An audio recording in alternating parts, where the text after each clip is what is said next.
the one we saw? No, I said to you when I make the fight, he's never going to be outboxed Tyson. The only chance he's got of beating Tyson is to knock him out.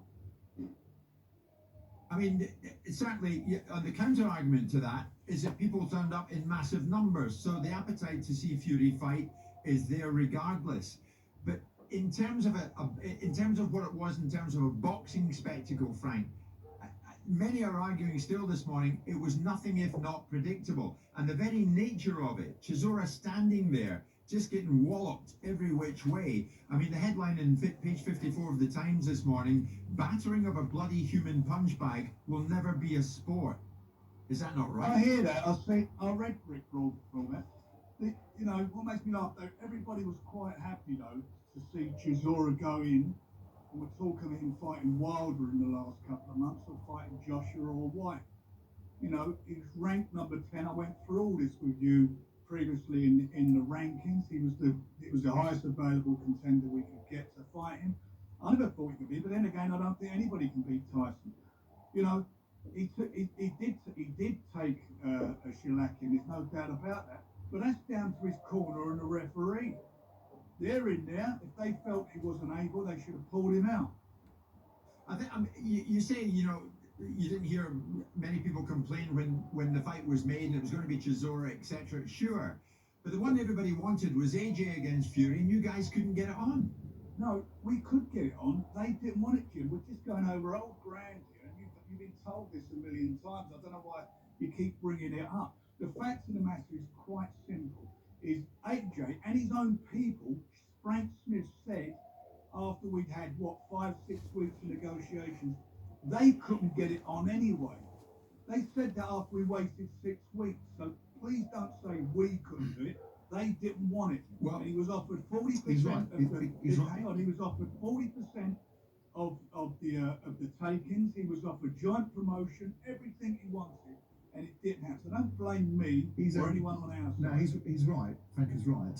The bigger picture is that I don't think AJ should have ever taken that fight anyway, because he's not ready to fight Tyson Fury.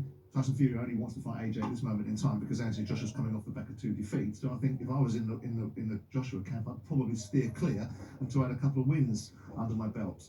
The argument, Frank, is that, and the argument's sort of defeated by the nature of the fact that 60,000 fans wanted to come and watch it. You know my view on it. I thought it was a pup of a fight. I didn't want to see it. I didn't like the pricing policy. In terms of pay-per-view, I thought you were taking the mickey there by making it at a price point that's so expensive that you're putting on a pup of a fight with an outcome that we already know is going to be the case and charging top money for it. And I don't think that's right. I think it's taking the punters for a bit of a mug. Well, no one forces anyone to buy tickets, Simon. No, I know, Frank, but by the same nature, you want to give value. If you can take advantage, we know that we did get. Hang on, there was value. There was a great fight on the undercard between Daniel Dubois. He defended his title. There was a really good European title fight against 2 world-ranked boxers on there. And there's some good youngsters. And at the end of the day, no one puts anybody's arm up their back to buy a ticket. All I kept hearing when we made this fight was, it won't sell, it's empty, people going online, it's not good. We'd sold out, I told you. I don't have to make stories up. I told you that we would sell out. I told you that, you know, in my eyes, he will come to fight.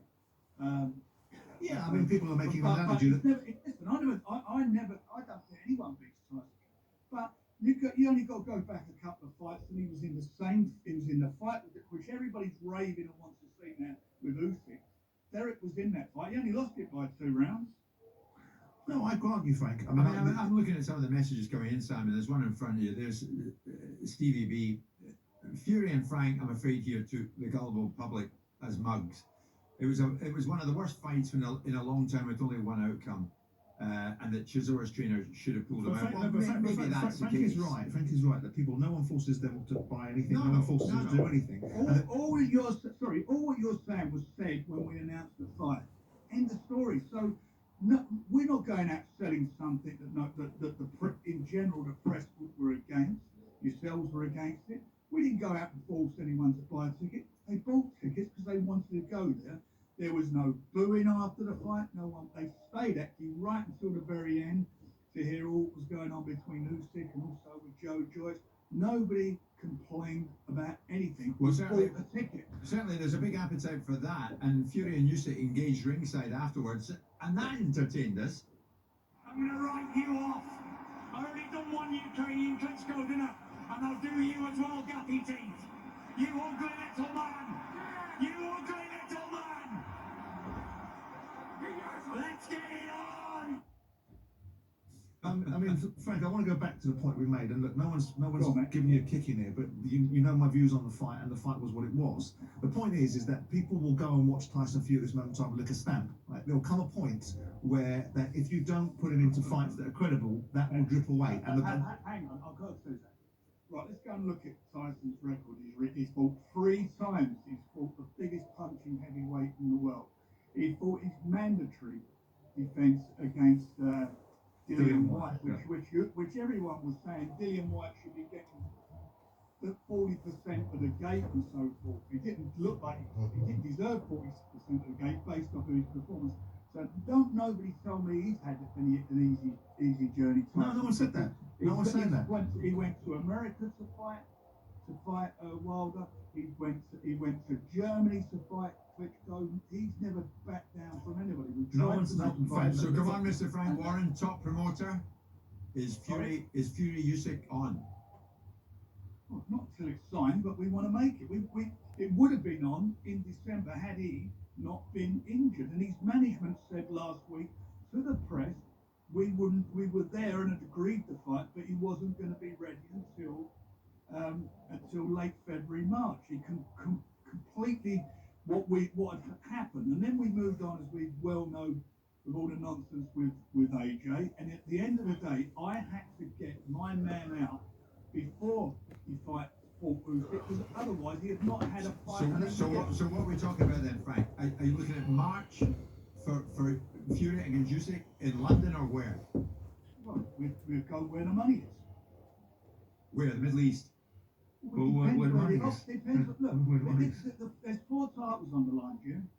There's 4 titles on the line, and those 4 titles are the equivalent of boxing's Olympic Games, boxing's World Cup. You've just come back from Qatar. You reason you went to Qatar because they put up the most money for the event to take place. The Olympics went to Moscow. People went there because they pulled up the most money. Wherever they pull up the most money, that's where this fight's going to go, because these 2 guys, this is a massive fight for them and a massive opportunity for them, and it comes along Well, once in a this is the generation. point, Frank, right? Because the bottom line is that your argument is well seated. Because I think it was a poor fight. But if people want to pay for these fights, if they want to pay 27 quid, which I think is up to them. If 60,000 fans want to go and watch that, it's up to them. But what people want to see happen now is a proper fight. That wasn't a proper fight. That was a tune-up. And if people are Well, it's stupid not enough to want to, proper. no, it is, Frank. It's a tune-up, and we want to see a proper fight now. And the reason why you couldn't make one is because Tyson was mucking about for 6 months saying he wasn't going to fight again. Sorry, I don't know what point we're all on here. The end of the fight, 2 opponents got into the ring. One was Usyk, and the other one was Joe Joyce. Are they not proper fights? Good, let's make them then. So That's we what can we're have a gonna fight in do. March with either Joe Joyce or Usyk. That's who it'll be. Okay, Frank, listen, we're always pleased when you join us, Mr. Warren. You know that. And let's hope that from a boxing fan's perspective, this fight comes about. Usyk Fury, where the money is, apparently, probably means it's not going to be here, unfortunately. It's 11 o'clock.